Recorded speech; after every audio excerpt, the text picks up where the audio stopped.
Assalamualaikum warahmatullahi wabarakatuh. Saya Mutmainnah dari semester 6 Prodi Pendidikan Agama Islam.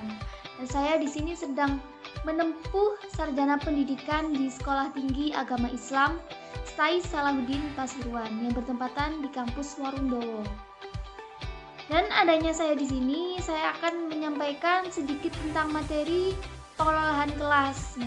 Saya di sini akan menjelaskan sedikit saja materi tentang pengolahan kelas untuk memenuhi tugas UTS mata kuliah pengelolaan kelas yang dibimbing oleh dosen kami, Ibu Fitri. Namun, sebelum saya lebih lanjut untuk menyampaikan materi tentang pengolahan kelas ini, jangan lupa subscribe channel saya di m_vivers channel dan kemudian like sebanyak-banyaknya. Jangan lupa bunyikan loncengnya. Dan semoga apa yang akan saya sampaikan kali ini semoga bisa bermanfaat untuk kita semua. Jadi sebelum kita membahas tentang bagaimana pengelolaan kelas yang ada di sekolah-sekolah yang ada di Indonesia, sekalian dengan kekurangannya atau kelebihannya, min plusnya, itu kita akan membahas tentang review dari teman-teman kelompok-kelompok kita, teman-teman kita yang sudah presentasi di pertemuan sebelumnya. Oke, mengenai tentang review materi yang sudah dibahas oleh kelompok sebelumnya, itu sudah ada 4 materi atau 4 judul, di mana diantaranya 4 judul ini yaitu yang pertama konsep dasar pengelolaan kelas, yang kedua problem individual sosial, yang ketiga itu pendekatan manajerial psikologi sistem, yang keempat yaitu fungsi guru dalam pengelolaan kelas. Nah, dari 4 ini sekarang kita coba ambil kesimpulannya saja. Jadi, dalam menciptakan pengelolaan kelas yang baik, siswa bukanlah menjadi objek pembelajaran, namun malah sebaliknya, siswa menjadi subjek pembelajaran. Nah, dari sinilah kekreatifan guru itu sangat penting dan terpengaruh bagi siswa itu sendiri. Selain dalam hal penguasaan materi, seorang guru juga harus memperhatikan 3 hal, yaitu model, metode, dan strategi pembelajaran. Nah, di mana 3 hal ini yang harus digunakan dalam menyajikan bentuk materi yang akan disampaikan kepada siswa, sehingga siswa ini bisa aktif dan antusias mengikuti kegiatan proses belajar mengajar. Pengelolaan kelas adalah usaha menyiapkan kondisi, usaha menciptakan kondisi yang optimal agar proses kegiatan belajar mengajar dapat berlangsung dan berjalan dengan lancar. Jadi, siswa ketika menerima pelajaran dari seorang guru, ketika menerima materi dari seorang guru, mereka dapat menangkap secara optimal. Mereka bisa merasakan, mereka bisa langsung mencerna di dalam otak mereka dengan kesejukan yang ada di kelas tersebut. Sebagai tenaga profesional, seorang guru dituntut mampu mengelola kelas, yaitu menciptakan dan mempertahankan kondisi belajar yang optimal bagi tercapainya tujuan. Pengelolaan kelas dipandang dengan salah satu aspek penyelenggaraan sistem belajar yang mendasar dari sekian banyak tugas guru yang ada di kelas tersebut. Nah, sekarang apa sih tujuan dari pengelolaan kelas? Kenapa mesti harus ada tujuan pengelolaan kelas? Dari tadi pengertian pengelolaan kelas, sekarang kita berbicara dengan tujuan pengelolaan kelas. Kenapa sih harus ada setiap sekolah-sekolah itu harus ada seorang tenaga pendidik atau seorang guru yang harus bisa mengelola kelas. Nah, ini sekarang kita berbicara dengan tujuan pengelolaan kelas. Jadi, tujuan pengelolaan kelas sendiri itu dapat kita rangkum menjadi satu, dapat kita simpulkan menjadi satu, yaitu mewujudkan situasi dan kondisi kelas, baik dari segi lingkungan belajar maupun sebagai kelompok belajar, yang memungkinkan peserta didik untuk mengembangkan kemampuan semaksimal mungkin. Jadi, peserta didik atau siswa ini bisa mengembangkan apa yang mereka miliki, kemampuan apa yang mereka miliki di dalam kelas tersebut. Nah, di lain dari pengertian dan tujuan kelas, Pengolahan kelas ini juga mempunyai prinsip-prinsip, di mana prinsip-prinsip ini juga harus dilakukan oleh seorang guru. Suasana apa yang akan dilakukan oleh guru dalam mengelola kelas tersebut? Jadi prinsip-prinsip ini yang pertama yaitu kehangatan, antusias. Jadi seorang guru harus menciptakan kehangatan dalam mengelola kelas tersebut. Yang kedua yaitu tantangan. Jadi seorang guru juga harus memberikan tantangan kepada siswa sehingga seorang guru juga bisa mampu mengukur seberapa besar kemampuan anak ini, seberapa mampu anak ini bisa mengerjakan tantangan yang dikasih oleh guru. Kemudian yang ketiga yaitu bervariasi. Di sini seorang guru ketika dalam kegiatan belajar mengajar, seorang guru juga harus bisa bervariasi, bisa berkreativitas. Jadi tidak hanya ketika guru menerangkan tidak hanya menerangkan ini adalah ini. Jadi tidak hanya seperti itu, seorang guru juga harus bisa menggunakan alat pengajar seperti peraga. Misalkan kalau sekarang kan kurikulum sudah beda. Sekarang memakai kurikulum tematik. Jadi satu pelajaran satu tema itu sudah menyangkut beberapa pelajaran. Nah, di sini seorang guru juga bisa menggunakan peraga yang baik. Jadi ketika seorang guru menggunakan peraga atau alat pengajar tersebut, siswa ini lebih mudah menangkap materi itu lebih mudah daripada menjelaskan materi tanpa adanya tantangan, tanpa adanya variasi itu tadi. Nah, kemudian yang keempat yaitu keluasan guru dalam penyampaian materi, sehingga dari penyampaian guru ini tidak ada salah satu murid atau dalam kegiatan belajar mengajar waktu guru menyampaikan penjelasan tidak ada dari salah satu murid atau peserta didik yang berkesempatan untuk ngomong sendiri, untuk bercanda sendiri, itu tidak ada. Jadi seorang guru harus bisa memfokuskan peserta didik kepada kita sebagai guru yang sedang mengajarkannya atau sedang menerangkannya, seperti itu.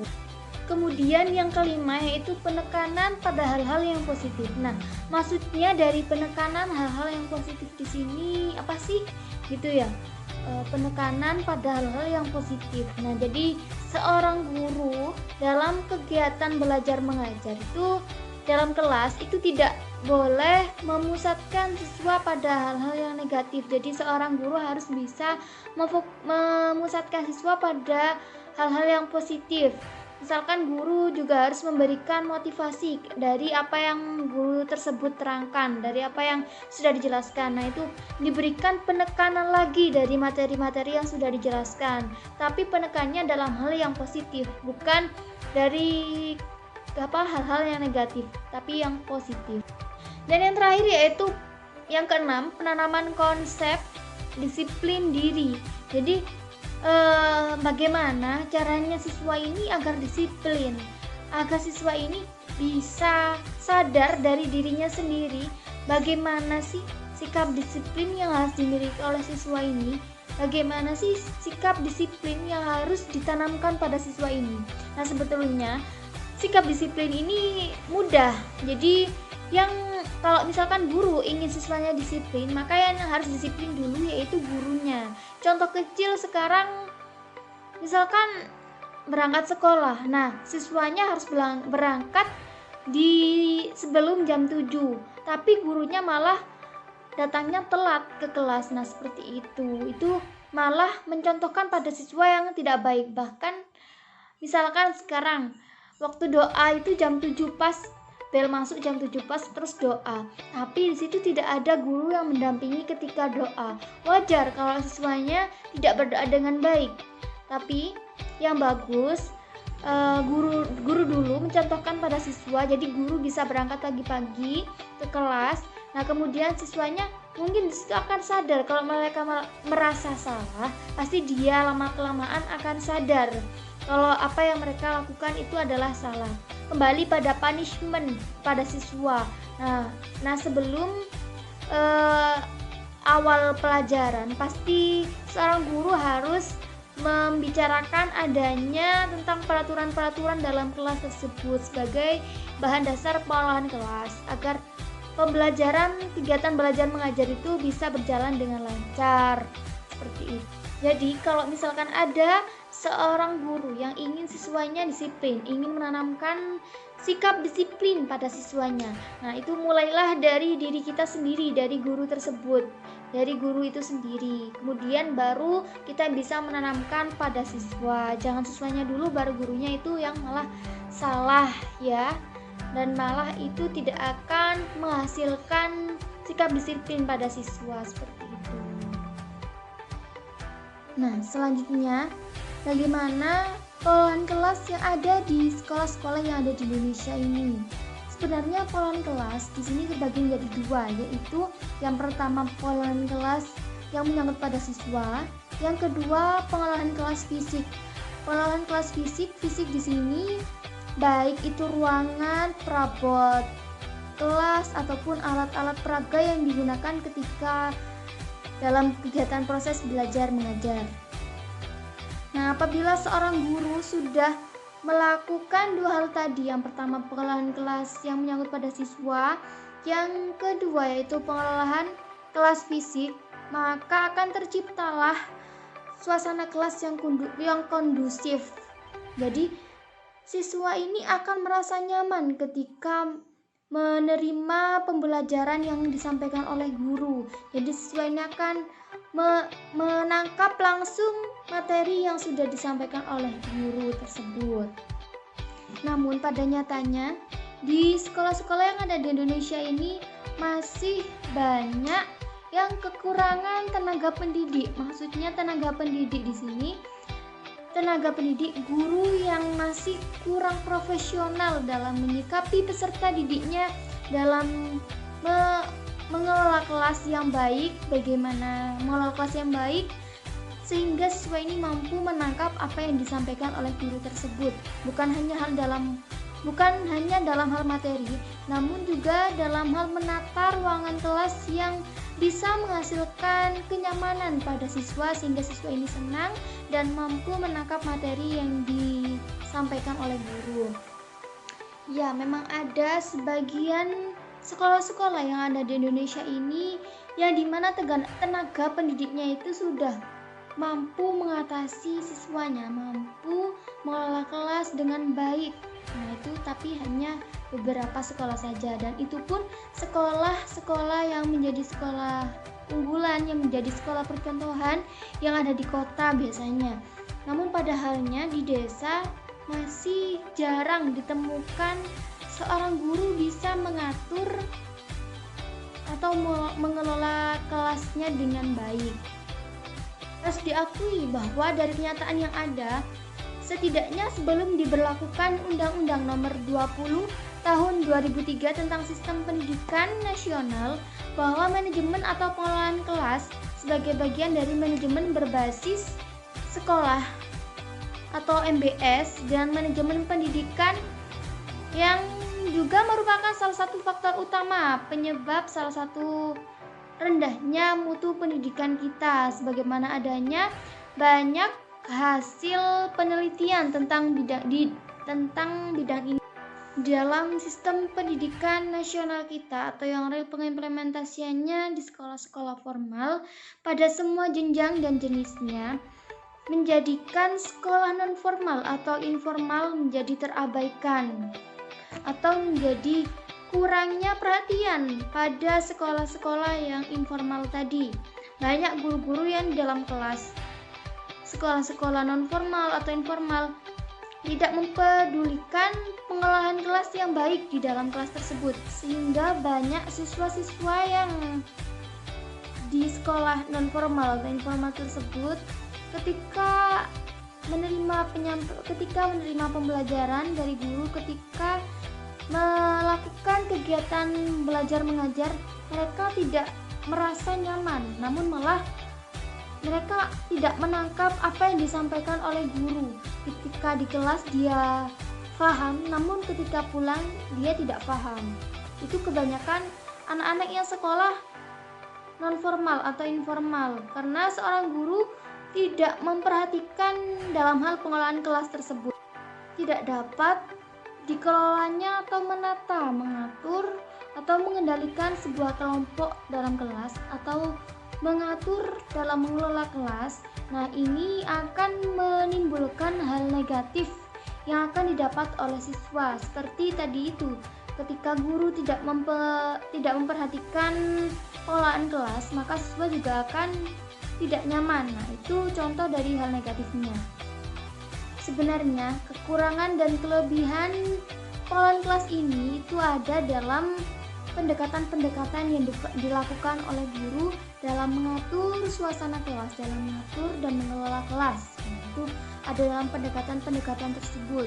Nah, misalkan di sini pendekatan otoriter. Pendekatan otoriter di sini dapat menimbulkan kelebihan, juga dapat menyebabkan kelemahan, juga kekurangan.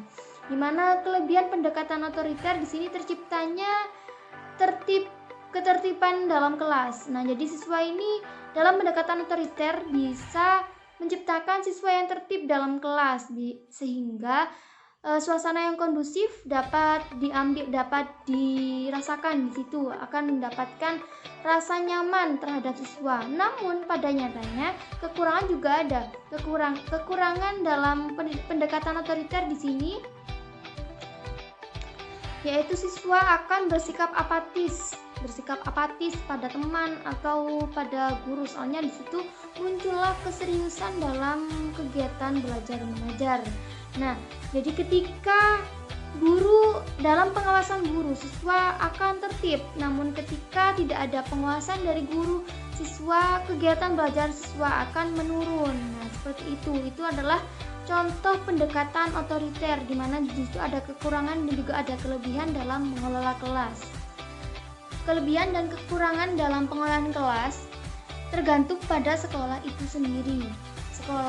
Jika sekolah mendukung adanya pengelolaan kelas, maka dalam suasana dalam kelas itu juga akan merasa nyaman pada siswa. Soalnya siswa akan terpenuhi segala kebutuhannya. Jadi jika sekolah memfasilitasi kelas yang dimana kelas tersebut mengelola kelas dengan baik, maka di sini juga akan menimbulkan kelas yang baik dan menimbulkan suasana yang baik pada siswa, akan terpengaruh pada siswa juga.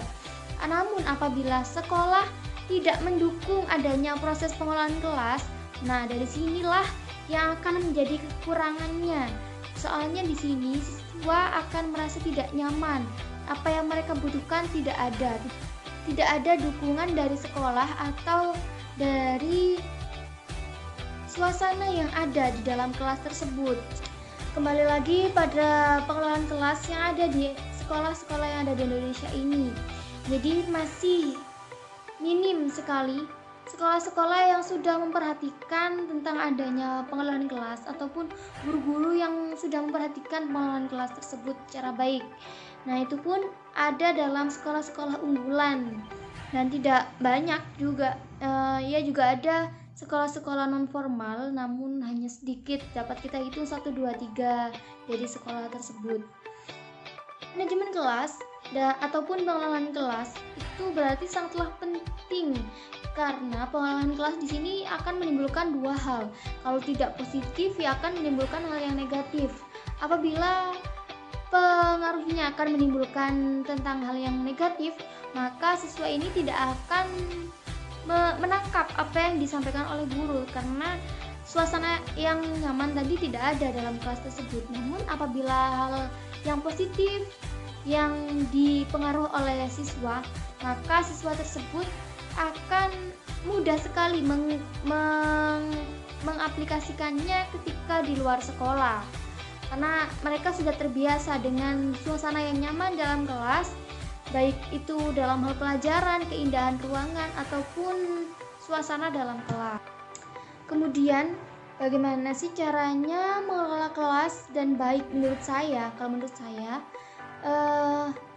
pengelolaan kelas yang baik itu harus memperhatikan aspek-aspek yang ada dalam kelas. Misalkan aspek yang pertama yaitu mengatur siswanya dulu.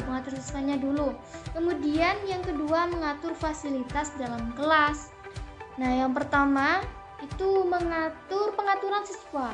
Pengaturan siswa itu dapat dibagi menjadi 3, yaitu pengaturan struktur organisasi siswa, yaitu seperti organisasi kecil dalam kelas.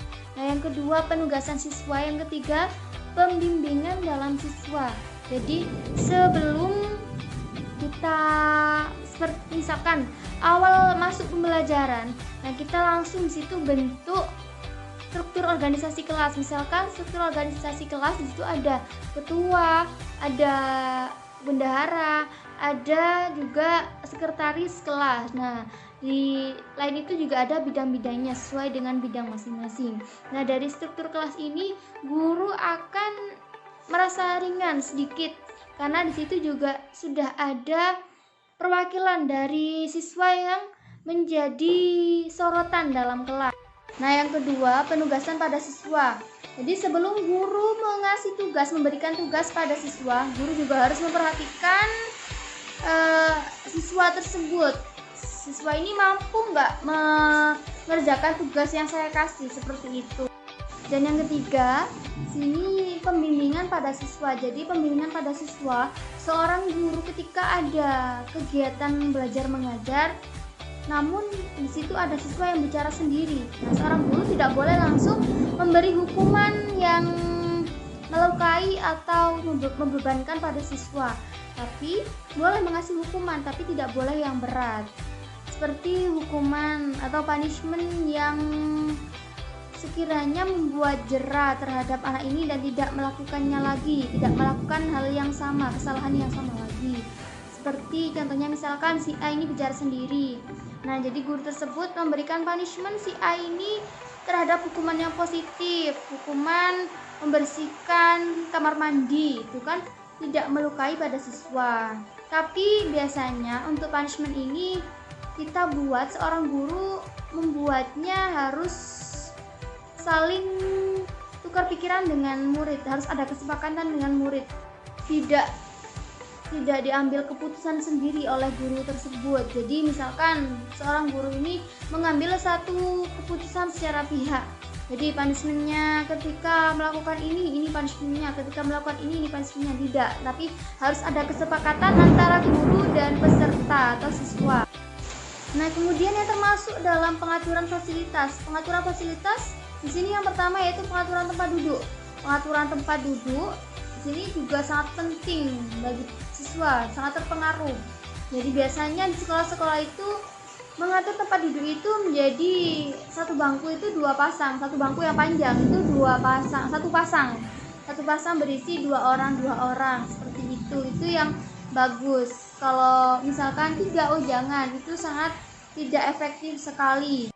Terakhir yaitu ventilasi atau pencahayaan. Nah, jadi pencahayaan juga sangatlah penting dalam pengelolaan kelas, karena jika suasananya gelap dalam kelas, maka siswanya akan merasakan ngantuk, akan tidur. Nah, nanti kalau tidur disalahkan oleh gurunya. Nah, tidak.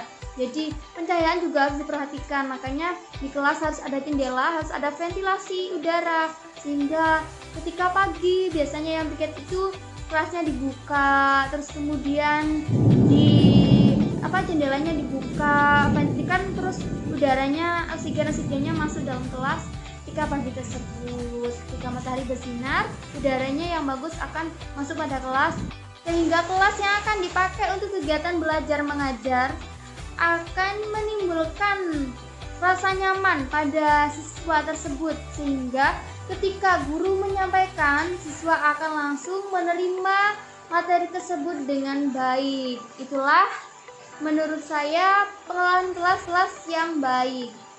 Nah, jadi mungkin sampai di sini aja. Dari tadi kita bahas tentang pengelolaan kelas dari A sampai Z. Mungkin omongan saya berbelit-belit. Saya mohon maaf bila ada kesalahan. Saya akhiri. Wassalamualaikum warahmatullahi wabarakatuh. Kita jumpa lagi di pertemuan berikutnya. Dan jangan lupa stay safe, stay at home.